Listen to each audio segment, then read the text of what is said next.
हिवाळी अधिवेशनाचा आज 6वा दिवस आहे। विविध मुद्द्यांवरून आजही अधिवेशन गाजण्याची शक्यता आहे। विरोधक अनेक मुद्द्यांवरून सरकारला घेरण्याच्या तयारीत आहेत। आज आणि उद्या सरकारी कार्यालय सुरू असणार आहेत। हिवाळी अधिवेशनाच्या पार्श्वभूमीवर हा निर्णय घेण्यात आलाय। दोन्ही दिवशी सरकारी कार्यालय ही सुरू राहणार आहेत। शनिवार आणि रविवार या दोन दिवशी सर्व सरकारी कार्यालयांना सुट्टी असते, परंतु हिवाळी अधिवेशनाच्या पार्श्वभूमीवर आता ही कार्यालय आज आणि उद्या सुरू राहणार आहेत। दोन्ही दिवशी सरकारी कार्यालय ही सुरू राहणार आहेत।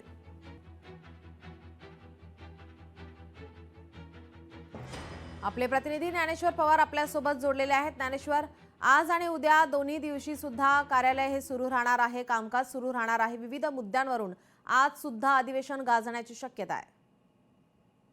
अगदीच नीलम, आपण पाहायला गेलं तर नागपूरमध्ये जो हिवाळी अधिवेशन होतो साधारण 2 आठवड्याचे 3 आठवडे तरी होण्याची जी आहे ते शक्यता असते। मात्र यंदा जे आहे ते अल्प काळाचं अधिवेशन असल्यामुळे कमी कालावधीमध्ये अधिकांश प्रमाणामध्ये जे आहे ते कामकाज करून घ्यायचं आहे। त्याचकरिता या जे आहे ते कामकाज करून घ्यायचं आहे। त्याचकरिता यावेळेस जे आहे ते शनिवार आणि रविवार या दोन्ही दिवशी जे आहे ते कामकाज जे आहे ते पूर्ण वेळ चालू ठेवण्याचा निर्णय अगदीच जे आहे ते घेण्यात आलेला आहे। कारण आपण जर पाहिलं तर अगदी सुरुवातीचा दिवस कामकाज त्यामध्ये झालेलं नव्हतं आणि उर्वरित या 8 दिवसामधील प्रमुख 5 दिवस जे आहे ते ज्यामध्ये प्रामुख्याने जे आहे ते कामं केली जाणार आहे। त्यामुळे नक्कीच जे आहे ते रात्री उशिरापर्यंत त्यासाठी जे आहे ते सभागृह देखील चालवले जात आहे आणि रात्री विधान परिषद असेल आणि विधानसभा असेल हे दोन्ही सभागृह जे ते उशिरापर्यंत सुरू होते।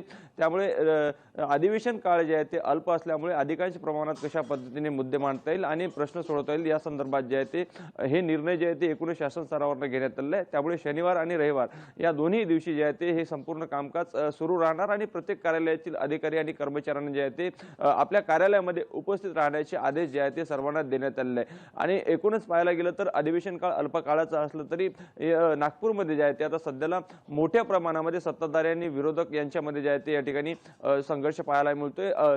शेतकऱ्यांचा प्रामुख्याने मुद्दा जे आहे ते या ठिकाणी विरोधक जे आहे ते सभागृहामध्ये मांडताना एकूणच दिसून येत आहे। तर अनेक मोर्चे जे आहे ते हिवाळी अधिवेशनावरती धडकलेले काल आपण प्रामुख्याने पाहिले तर युवक काँग्रेसचा मोर्चा असेल, त्याचबरोबर हलबा समाजाचा मोर्चा आणि इतरही काही मोर्चे जे आहे ते आक्रमकरित्या आपल्या मागण्या घेऊन जे आहे ते विधान भवनावर धडकलेले होते। आणि आज देखील मोठ्या प्रमाणात काही मोर्चे जे आहे ते आपल्या विविध मागण्या घेऊन अधिवेशनावरती धडकणार आहे।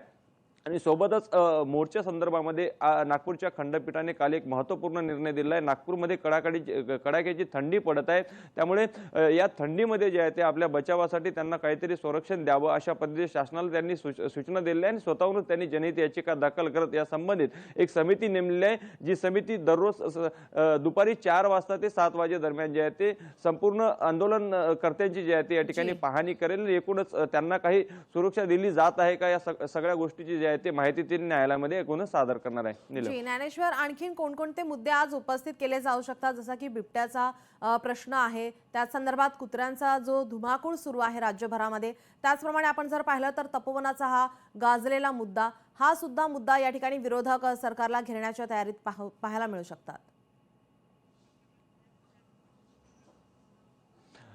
नक्कीच तपोवनमधील जे वृक्षतोडीचं प्रकरण आहे हा राज्यभर गाजलेलं प्रकरण आहे। हा देखील प्रामुख्याने विधानसभेमध्ये आज गाजू शकतो आणि सोबतच बिबट्यांचा जो प्रश्न आहे, बिबट्यांच्या बिबट्याने जे आहे ते राज्यभरामध्ये सध्याला धुमाकूळ केल्याचं जे आहे ते चित्र आहे। त्यामुळे अनेकांचं देखील बळी गेलेलं आहे। खास करून विदर्भामध्ये जवळपास 70 पेक्षा जे आहे ते नागरिकांचं यामध्ये बिबट्यांच्या हल्ल्यामध्ये जे आहे ते एकंदरीत बळी गेले आहे। बिबट्यासोबतच जंगली हत्तींचा देखील मोठा नाहक त्रास जे आहे ते विदर्भातील शेतकऱ्यांना होतो। त्यामुळे हा मुद्दा देखील सुरुवातीपासूनच प्रामुख्याने विरोधकांनी जे आहे ते या ठिकाणी उमटवला आणि अगदी अधिवेशन काळामध्ये चक्क नागपूर शहरामध्येच बिबट्याने शिरकाव केला होता। एका घरामध्ये जे आहे ते बिबट्या शिरला होता, त्यानंतर त्याचं रेस्क्यू करून त्याला जेरबंद करण्यात आलं, ज्यामध्ये जवळपास 5 जण गंभीररित्या जखमी झाले होते। त्यामुळे नक्कीच हा मुद्दा जो आहे तो वारंवार जे आहे ते बिबट्यांचा या ठिकाणी अधिवेशनामध्ये जे आहे ते मांडला गेला आणि आज देखील मांडला जाण्याची शक्यता आहे। सोबतच नागपूरमध्ये घडलेलं शालार तयारी घोटाळा प्रकरण जे आहे ते त्याची व्याप्ती नंतर राज्यभरामध्ये झाली, तो प्रामुख्याने तो देखील मुद्दा जे आहे त्यात उपस्थित केला जाऊ शकतो। आणि शालार तयारी घोटाळा प्रकरणातील काही शिक्षक जे आहेत ते अजूनही जे आहे ते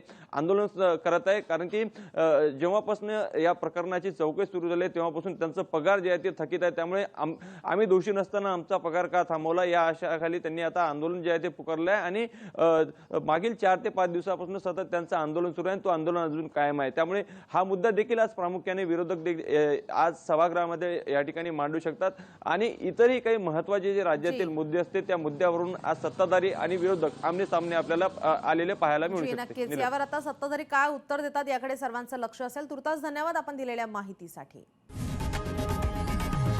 लोकशाही मराठी ऐका, पहा, जागरूक रहा.